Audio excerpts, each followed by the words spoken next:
What's up, everybody? Welcome to Let's See If This Sucks. It is our game review series here at Remember the Game Industries, where I share some of my thoughts about a particular video game and let you know whether or not it in fact sucks. Today we're talking Evergate, a charming puzzle platformer that was developed by Stone Lantern Games and published by P-Cube Limited. It's currently available on the Nintendo Switch, which is where I played it, and on Steam as well. And full disclosure before I get into this review, P-Cube was kind enough to send me a review copy of the game. I did not pay for it. They also didn't pay me to give it a good review or anything, so keep your comments to yourselves, you tinfoil hat wearing gaming conspiracy theorists. Evergate stars a character named Ki. It's spelled K-I. We'll go with Ki. Ki is a spirit who has to traverse a bunch of challenging platforming puzzles in order to reconnect with another soul.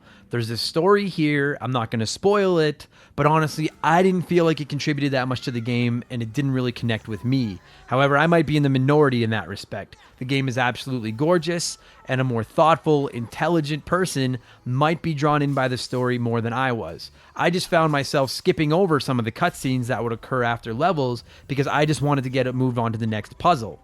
But if you need a story to keep you interested in a game, there is one here, and it does have a little bit of substance to it. However, if you're like me and you just want to solve the puzzles, the cutscenes are short, skippable, they don't get in the way of the gameplay itself at all.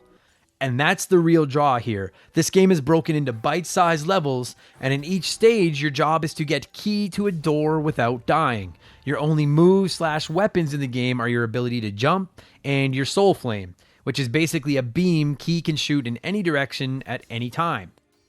Controlling it is super simple. You just hold the ZL trigger and then the game goes into slow motion to allow you to aim the soul flame as precisely as you need to.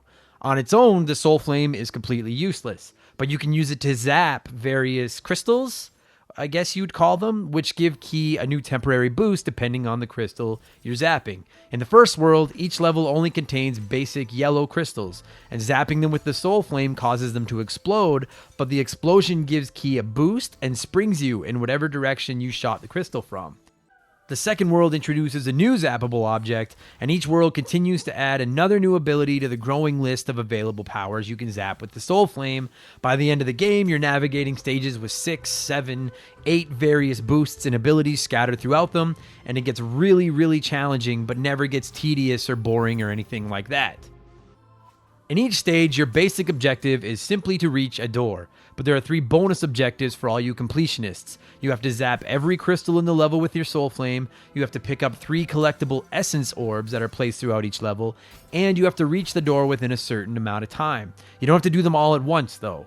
I made sure I zapped every crystal and grabbed every essence on my first time through each level, and then I went back to complete the time challenges separately. And the more of these objectives you complete, the more artifacts you unlock. You can only equip 1 artifact at a time, but each one gives you a specific boost, like more hang time in the air, or the ability not to be damaged by falling objects in later levels, etc., so on and so forth.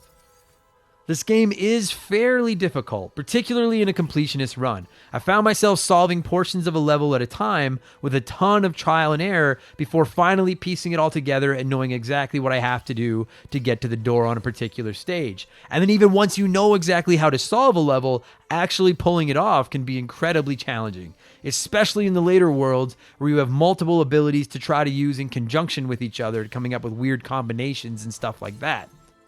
But it also features the glorious insta-spawn mechanic that so many challenging games have these days. There's no load screens after you die at all. It just pops you right back to the start of the level for another attempt, much like Super Meat Boy, Celeste, etc., and it makes the trial and error approach fun instead of frustrating.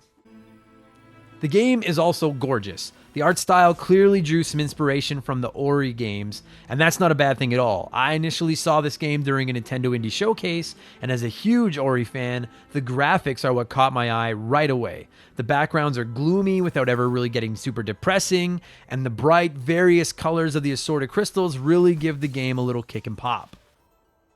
One of my criticisms of the game was that I found I often had to close it and relaunch it after I'd put my Switch to sleep. With most games, you can just put the Switch to sleep, turn it back on, and jump right back into whatever you were playing. But with Evergate, I'd find that it was constantly frozen. The music would be playing, but I wouldn't be able to move my character, and I'd have to start the game over every single time. There also seems to be something wrong with the in-game clock. I honestly don't know if this is minutes, seconds, hundredths of a second, or if it's hours, minutes, seconds, but neither of them seem accurate. I haven't seen anyone else complain about this though, so maybe I'm just dumb.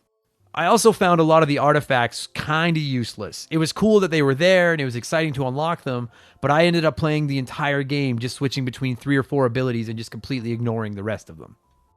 So with all that said, let's answer the million-dollar question here. Does this game suck? No, it doesn't. Not at all. I actually really enjoyed Evergate. Ignoring that in-game clock, my Switch says that I played it for 10 to 15 hours, and I'd bet that time is probably closer to the 10-hour mark, which I thought was absolutely perfect. As a platforming junkie who really likes a good puzzle, I found it incredibly satisfying to solve some of the later, more complex levels in the game, but it didn't overstay its welcome. I definitely recommend Evergate. It's not what I was expecting from the first trailer I saw, but the combination of precise platforming, easy to pick up controls, and the increasingly complex puzzles gel together absolutely perfectly. The story wasn't my cup of tea, but the game was just too much fun for that to matter at all. It retails on the Nintendo Switch for $19.99 US, and if you enjoy these types of games, I think it's worth that price for sure. But if you're easily frustrated, just maybe tackle this bad boy in bite-sized chunks instead. Evergate's available on the Nintendo Switch and Steam right now. Check it out. And thanks for watching my review. Subscribe to the channel and you can check out my other gaming podcasts, my Let's Plays, and all that other stupid stuff I do. Or just log off here and go shoot something with your soul flame. I'm not going to tell you how to live your life. Take it easy.